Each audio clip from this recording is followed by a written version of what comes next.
Adajan star બજાર નજીક મધરાત્રે દારૂના નશામાં ચૂર મિત્રોએ બે મિત્રો ઉપર ચપ્પુથી હુમલો કરી એકને મોતને ઘાટ ઉતારી દઈ ભાગી જતા પોલીસે તપાસ હાથ ધરી છે, જ્યારે હુમલામાં અન્ય એક મિત્રને ગંભીર ઇજા પહોંચી હતી.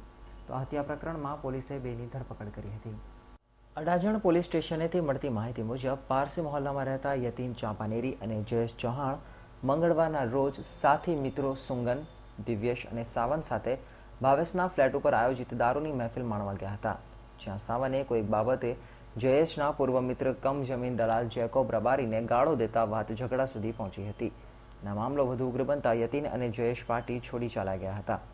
દરમિયાન આ ઝઘડાને લઈ માઠું લાગી આવતા સુંગન, દિવ્યેશ અને સાવને યતીન અને જયેશનું કાસળ કાઢી નાખવાનો પ્લાન બનાવી મધરાત્રે બંને મિત્રોને અડાજણ સ્ટાર બજાર નજીક બોલાવ્યા હતા, જ્યાં વાતનું વતેસર કરી નશામાં ચૂર ત્રણેય મિત્રોએ યતીન અને જયેશ ઉપર ચપ્પુ લઈ તૂટી પડ્યા. જયેશને બંને હાથ, પગ અને પાંસળીના ભાગે ઉપરા છપરી ઘા માર્યા હતા.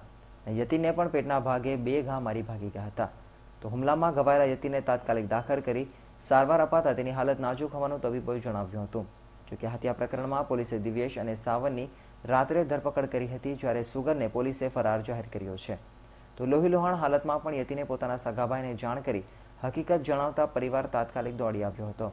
ફૂટપાથ ઉપર લોહીના ખાબોચિયામાં પડેલા બંને મિત્રોને 108ની મદદથી સારવાર માટે સિવિલ હોસ્પિટલે ખસેડાતા જયેશને મૃત જાહેર કરાયો હતો. ત્યારે હાલ તો મોડી રાત્રે ખેલાયેલા ખૂની ખેલમાં પોલીસે 2 હત્યારાઓની અટક કરી છે, જ્યારે એક ભાગી છૂટ્યો હોય તેને ઝડપી પાડવા ચક્રો ગતિમાન કર્યા છે.